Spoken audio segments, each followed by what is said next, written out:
goes, the torpedo will hit the target. The superconscious will do this also, but the superconscious has one additional unique capacity, and it is this. We can program our goal or target into our mind, into our superconscious capability, and as long as we have a very clear idea of what it is we want to accomplish, we can then fire off our mental torpedo into the air, and the superconscious has the ability to seek out and find the target, even though we have no idea where it is when we begin moving toward it. While we are moving toward this target, the superconscious, especially if we have set a goal or target that is very high for us, the superconscious will take us through the lessons necessary to enable us to accomplish that goal. It will take us over hurdles. It will take us through mistakes, through obstacles, through setbacks, through disappointments, through stumbling blocks, if you like, every one of which has been put there to teach us a valuable lesson to enable us to reach our ultimate goal. We've all had the experience of having unfortunate or unhappy things happen to us in our lives. And then later, in retrospect, we look back and we say, boy, wasn't it fortunate that that happened at that time? Because if that hadn't happened, this wouldn't have happened, and this wouldn't have happened, and we wouldn't have arrived here, which is where we wanted to end up in the first place. Have you had that experience? It's a very normal experience that we look back in retrospect on unfortunate occurrences and we say, boy, it was lucky that happened. Because if it hadn't happened, I wouldn't have achieved the happiness or the success that I've achieved today. On the David Susskind Show a few years ago, they had 4 young men who had earned $1 million before the age of 35. And in talking to these young men, they asked them how many different careers or businesses they had been in before they had reached the business that enabled them to become financially independent at a young age. And it turned out that they had each been in an average of 18 businesses before they reached the one that enabled them to be financially successful. Now, the logical question is this: did they fail in 17 businesses? Because that's what happened. They went in and out of 17 businesses or careers before they found the 18th one. What was the purpose of each of those 17 businesses on average? Wasn't it to teach them the essential lessons that they had to learn if they wanted to become millionaires in their mid-30s? Of course.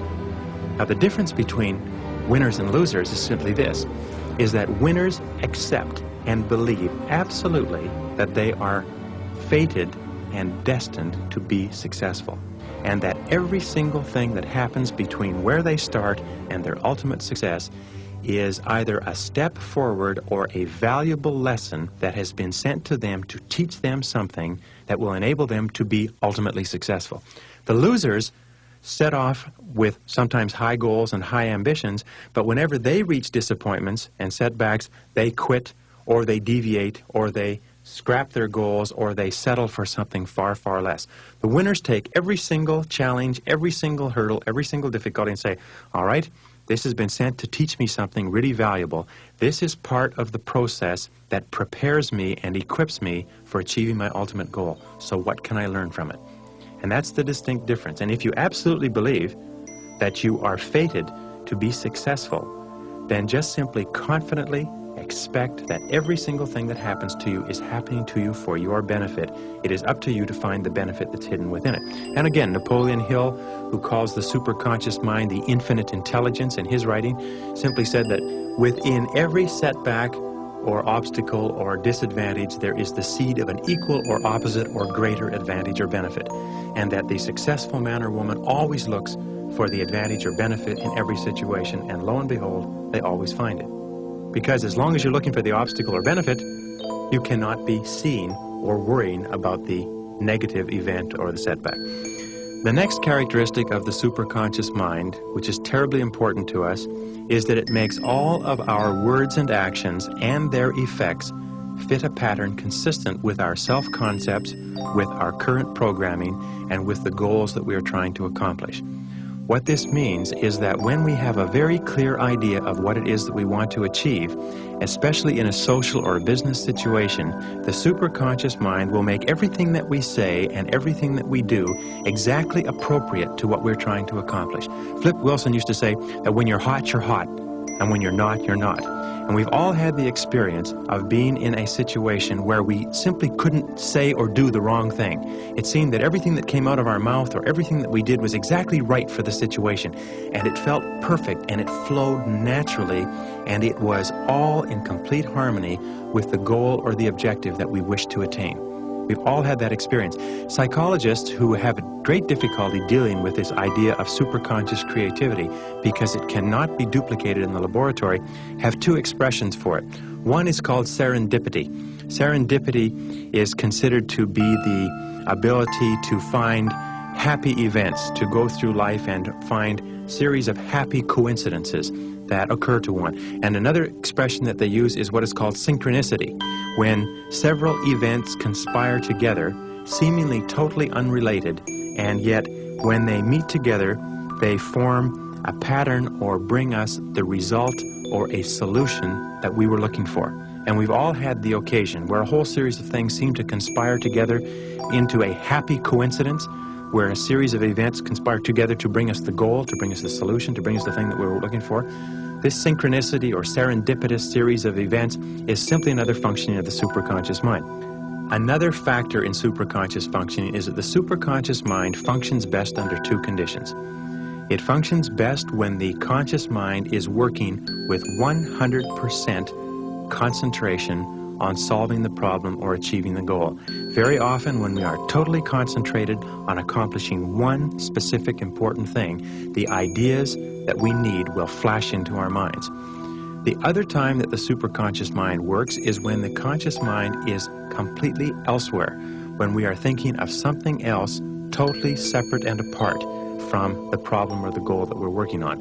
Very often we'll be driving along or going for a walk or listening to a piece of music, or even in the middle of a conversation, the idea or the answer that we have been searching for will shoot into our mind with crystal clarity. The superconscious mind does not function when we are mulling over our problems or our goals. The superconscious mind only works when we are concentrating totally or we're not thinking about it at all. So it is a very good idea to try both on every problem, to try both on every goal, and I'll give you some methods to do that in a couple of minutes. The superconscious mind also contains all monitor circuits, which means that we can use the superconscious for pre-programming. Many people have the ability to wake up in the morning without an alarm clock. This is an ability that everybody has. They can program their mind to wake up within 1 minute of a particular time, whether it's in a pitch black room, whether they've gone to bed early or late, whether they have crossed time zones, and every single time their mind goes off like a little alarm clock and wakes them at exactly the precise moment that they've programmed into it. As a matter of fact, nobody needs alarm clocks. The only reason we use alarm clocks is because we doubt this superconscious capability. Has anybody ever wondered why this works? Thousands of people don't use alarm clocks, but they very seldom sit down and say, well, why is this? Why is it that it's possible to program this time so clearly into my mind and wake up within a minute of that time? Another way that you can use this superconscious capability is in getting parking spots. Many people can get parking spots 20 out of 20 times on crowded city streets. My wife, for instance, has a series of things that she does in a given day, banks that she visits and stores and so on. Because we have two small children, it's not convenient to park way out in the parking lot or a long way from the entrance to these stores or shopping centers. So she has a particular parking stall in front of each place that she's going to, which she visualizes. And even on a very busy day, when she arrives there, somebody is holding the parking stall for her, and just as she arrives, not one car earlier, not one car later, the person who's holding the parking stall backs out and drives away.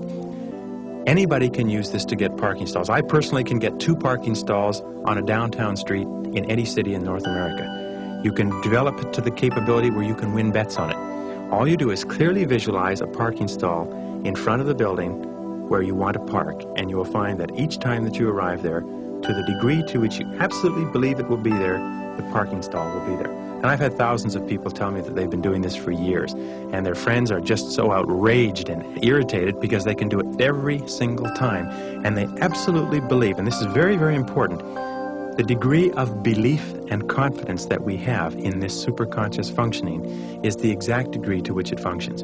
If our belief is total, the superconscious mind functions totally and continuously. If our belief is half, then it functions half the time. If our belief is 10%, it only functions 10% of the time. It's totally controlled by our own minds. With regard to pre-programming the computer, you can remind yourself to make a phone call at a certain time. You can remind yourself to take something from home to the office or from work to home. You can remind yourself to drop